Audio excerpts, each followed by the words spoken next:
Hello दोस्तों, welcome to मैरिटेक with आशीष। और आज की इस वीडियो में हम डिस्कस करने वाले हैं कॉल, अप्लाई एंड बाइंड। ये जो तीन मेथड्स हैं ये बहुत ही ज्यादा इंपॉर्टेंट होते हैं जावास्क्रिप्ट में।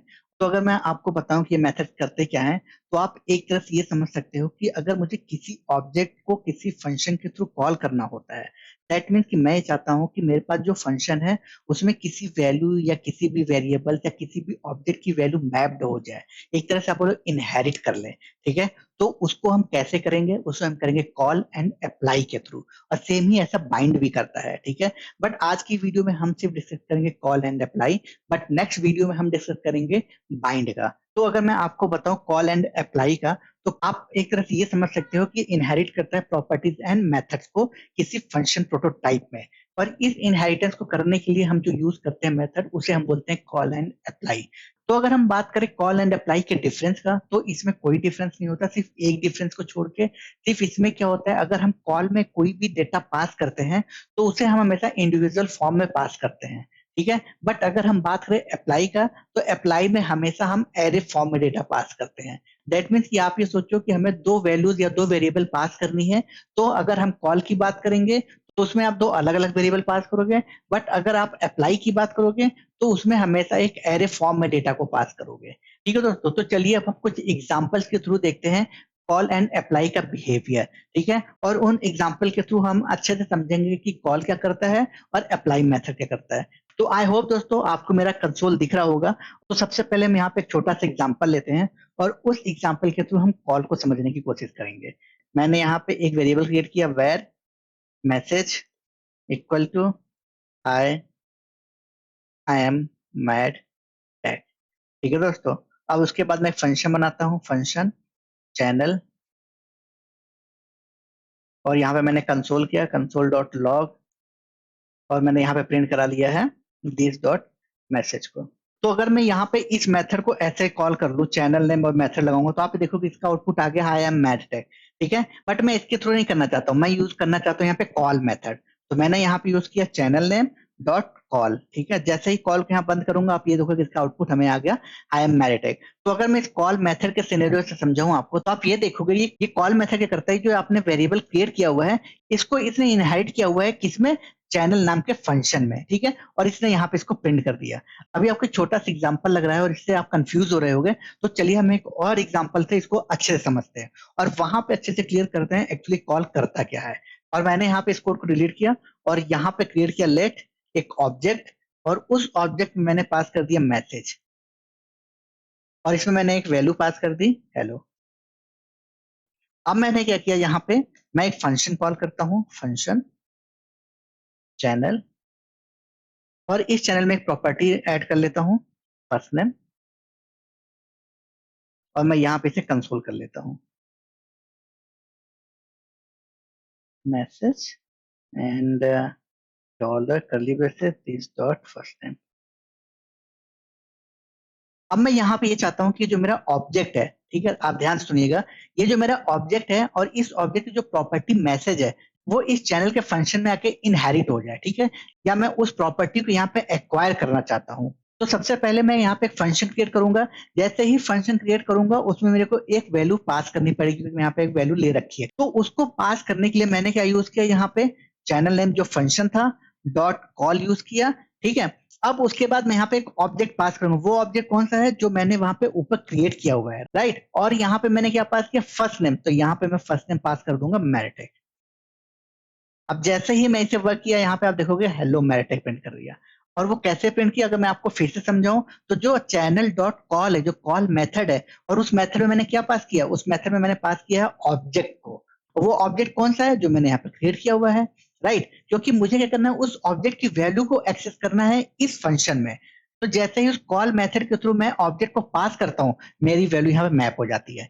यही चीज मैं आपको ये समझाना चाह रहा था कि इस ऑब्जेक्ट की जो वैल्यू है, ठीक है, उसको मैंने इस फंक्शन में इनहेरिट कर लिया है। और वो मैंने कैसे इनहेरिट किया है, वो मैंने इनहेरिट किया है चैनल डॉट कॉल के मेथड के थ्रू। इस चैनल डॉट कॉल में जैसे ही मैंने ऑब्जेक्ट पास किया, ये मैप्ड हो गया। अगर मैं यहाँ से इसकी फर्स्ट नेम की वैल्यू घटा देता हूँ तो कोई इंपैक्ट नहीं होगा, बट क्या करेगा, फर्स्ट नेम की वैल्यू नहीं प्रिंट करेगा, अनडिफाइन आ जाएगा। बट आप ये देखोगे ये जो मैसेज है वो तो हमारा प्रिंट कर ही रहा है ना, हेलो।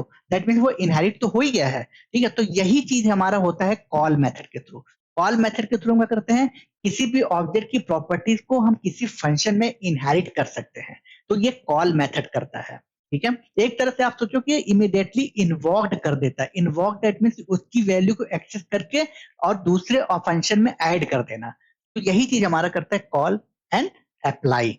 तो मैं यहाँ पे इसे अंडू करता हूँ, आप देखोगे यहाँ पे मैरिटेक आ गया, और मैंने आपको डिफरेंस समझाया था कॉल एंड अप्लाई में। और डिफरेंस ये है कि कॉल में आप देखोगे यहाँ पे मैंने कैसे पास किया हुआ है, एक वेरिएबल पास किया हुआ है। दैट मीन्स ये एक एरे फॉर्म में नहीं, एक इंडिविजुअल है। जैसे कि यहाँ पे फर्स्ट नेम लिखा है, मैं अगर यहाँ पे सेकेंड नेम लिख दूं और मैं यहाँ पे पास कर देता हूँ, इसको यहाँ से टेक डिलीट कर देता हूँ, और मैं यहाँ पे एक और स्ट्रिंग पास कर देता हूँ टेक, और यहाँ पे मैं एक और यूज कर लेता हूँ वेरिएबल, हमारा क्या था सेकेंड नेम। जैसे ही मैं यहाँ पे सेकेंड नेम यूज किया, क्या मुझे मिल गया, हेलो मैरिटेक। तो आप देखोगे ये जो मैंने दो वेरिएबल पास किए हुए हैं वो मैंने इंडिविजुअल भेजे हैं। दैट मीन्स वो अलग अलग एक वेरिएबल मैंने पास किया हुआ है।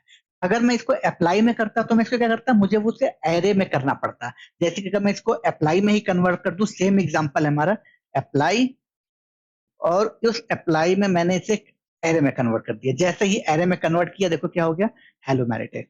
ठीक है दोस्तों, तो यही बस एक छोटा सा डिफरेंस है कॉल एंड अप्लाई में। तो अगर हम कॉल की बात करते हैं तो उसमें हम किसी वेरिएबल को एक इंडिविजुअल फॉर्म में सेंड करते हैं। जैसे कि मैं यहाँ पे फिर से एक कॉल कर लेता हूँ जो आप बेटर वे से समझ सको।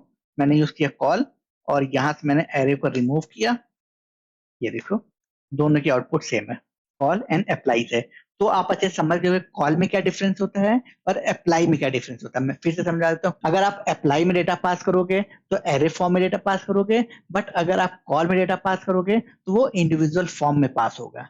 जैसे कि आपको इस एग्जांपल से समझ में आ रहा होगा कि हमने क्या किया है, इस ऑब्जेक्ट की वैल्यू को यहाँ पे मैप्ड कर दिया है। ठीक है, किसके थ्रू, कॉल एंड अप्लाई के थ्रू। तो चलिए हम कुछ और एग्जांपल्स लेते हैं अप्लाई के, और अप्लाई को और अच्छे समझने की कोशिश करते हैं। तो यहाँ पे मैं इसको कोड को रिमूव करता हूँ, और यहाँ पर मैंने यूज किया वेर एरे वन, और मैंने यहाँ पे पास कर दिया 1,2,3, और यहाँ पास किया एरे टू इक्वल टू, और इसकी वैल्यू पास कर दी 4,5,6। नॉर्मल से मैंने कोई एरे ले लिया है। अब मैं ये चाहता हूं कि ये दोनों एरे ऐड हो जाए। ये कैसे ऐड होंगे, इस एरे टू को एरे वन में पुश कर दूंगा। तो मैंने किया किया एरे वन डॉट पुश, और उसके बाद एरे टू में यहाँ पे पुश कर देता हूँ एरे टू, ठीक है। अब मैं कंसोल करता हूँ एरे वन, राइट। अब आप ये देखो कि इसका आउटपुट क्या आपको मिला, ये आउटपुट आपको मिलता है 1, 2, 3, उसके बाद इस इंडेक्स में 4, 5, 6। दैट मीन्स ये अलग से मेरे को एरे ऐड करके दे दिया। तो अगर मुझे इस चीज को फिक्स करना है तो हम उसे कैसे कर सकते हैं, बस इस कोड में मैं थोड़ा सा चेंज करूंगा और आपको अच्छे से समझ में आ जाएगा। मैं इसी लाइन को यहाँ पे वापस यूज कर लेता हूँ। नेक्स्ट लाइन में मैंने यहाँ पे यूज किया पुश के बाद आप लिखोगे यहाँ पे अप्लाई, और यहाँ पे आपने एरो टू तो पास किया हुआ है, यहाँ पे आप पास कर दोगे एरे वन, राइट। जैसे ही एरे वन पास करोगे आप इसको कमेंट कर दो, और आपने क्या किया है, इसको यहाँ पे पेस्ट कर दो, और आप देखोगे इसका मुझे क्या आउटपुट मिल गया, 1, 2 लेके 6 तक। ठीक है दोस्तों, तो ये एरे क्या हो गया, कॉन्कनेट हो गया। दैट मीन्स मैंने यहाँ पे क्या किया है, मैंने किया है कि एरे वन की जो डेटा थी, ठीक है, एरे वन जो था उसमें मैंने अप्लाई यूज किया हुआ है, किसके, जो पुश का मेथड था। ठीक है, जैसे ही मैंने अप्लाई मेथड किया उसमें मैं दोनों एरे को पास कर दिया, एरे वन और array two. Array two push होके हमें रिटर्न कर देता है एरे वन, और जो एरे वन का आउटपुट होता है 1, 2, 6। ठीक है दोस्तों, तो आप ये देखोगे दोनों आउटपुट में कितना डिफरेंस है। एक आउटपुट में दो एरे बनते हैं और एक आउटपुट में पूरा एरे कॉन्कनेट होके आ जाता है। तो यही चीज होता है हमारे अप्लाई के केस में। ठीक है दोस्तों, तो आई होप आपको अच्छे से समझ में आ गया होगा कि अप्लाई को हम कैसे और कहाँ पे यूज कर सकते हैं। तो चलिए दोस्तों, एक और हम एग्जांपल देखते हैं, और उस एग्जांपल में हम किसी एरे की मैक्स वैल्यू गेट करेंगे। ठीक है, तो हमने यहाँ पे क्या किया हुआ है, हमने यूज किया वेर वैल्यूज, और हमने उसमें वैल्यू पास कर दी है 5, 4, 1, 3, 2। ठीक है, यहाँ पे एक्स्ट्रा कॉमा लगे, हटा देते हैं। अब मैं ये चाहता हूँ इसकी जो मैक्स वैल्यू वो प्रिंट कर दे। तो हमें क्या करता है, जावा स्क्रिप्ट प्रोवाइड करता है default method math dot max. तो क्या हम उसके थ्रू इसकी मैक्स वैल्यू को प्रिंट करा सकते हैं? तो चलिए हम देखते हैं। यहाँ पे हमने लिखा कंसोल डॉट लॉग, और हमने यूज किया मैथ डॉट मैक्स, और हमने इसमें पास कर दिया वैल्यूज को। ठीक है, आप ये देखोगे यहाँ पे क्या प्रिंट कर दिया है, not a number. That means कि मैक्स में जो हमारी वैल्यूज है इसे नॉट अ नंबर मानता है। और क्यों मानता है, वो इसलिए मानता है क्योंकि मैंने यहाँ पे एरे ले रखा है, ठीक है। अगर हमें इसे हटाना है, हम चाहते हैं नहीं हम एरे नहीं लेते फिर भी मेरी वैल्यू आ जाए, तो हम सिंपल सा इसको नंबर में कॉपी कर लेते हैं और इस वैल्यू में यहाँ पास कर देते हैं। जैसे ही पास करेंगे तो देखो यहाँ पे क्या रिटर्न हो गया, 6 रिटर्न कर दिया। ठीक है दोस्तों, तो ये एक तरह से क्या होता है कि हमें मैथ डॉट मैक्स से रिटर्न कर दिया है, बट किस फॉर्म में, जब हमने ये एरे रिमूव किया है तब। बट अब हमें ये चाहिए कि नहीं, हम इस एरे के साथ ही हम ये चाहते हैं कि एरे में जो मेरा नंबर हो वो हमें रिटर्न करे मैक्स वैल्यू। दैट मीन्स कि आप सोचोगे अगर आपके पास 100 होंगे तो आप 100 तो यहाँ पे ऐसे प्रिंट नहीं करोगे ना, आप ऐसा ही करोगे ना, किसी एरे में उसकी वैल्यू को स्टोर कर दोगे और वो एरे को हम यूज कर लेंगे, ठीक है, जो एरे हमने वेरिएबल बनाया है।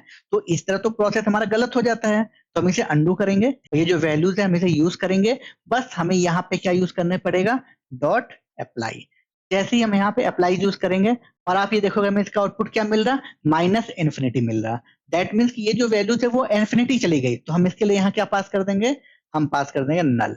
और जैसे ही नल पास करेंगे हमें इसकी वैल्यू क्या मिल गई, 6। ठीक है, हमें कितने आसानी से किसी एरे की हमें मैक्स वैल्यू फाइंड आउट हो गई। ठीक है, तो आपको बहुत ज्यादा कोड करने की जरूरत नहीं है, लूप लगाओ और फलाना ढमकाना करो और उसकी वैल्यू को स्टोर करो कहीं, फिर उसकी मैक्स वैल्यू निकालो, नहीं दोस्तों। तो आप यहाँ पे क्या करो, बस मैक्स डॉट अप्लाई करो और नल पास करो और दूसरे पैरामीटर में वैल्यूज पास कर दो जो वो एरे है, तो आपको क्या मिल जाएगा, उसकी मैक्स वैल्यू।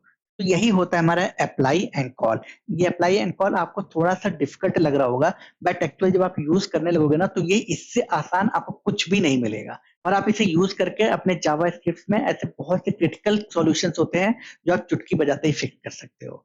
अब हम नेक्स्ट वीडियो में देखेंगे बाइंड को, और बाइंड को अच्छे से समझेंगे कि इन दोनों से डिफरेंस बाइंड क्यों होता है। ठीक है, तो इस वीडियो में बस इतना ही। बस जाने से पहले मेरी वीडियो को लाइक शेयर एंड सब्सक्राइब जरूर करें दोस्तों। तो thank you so much for watching this video.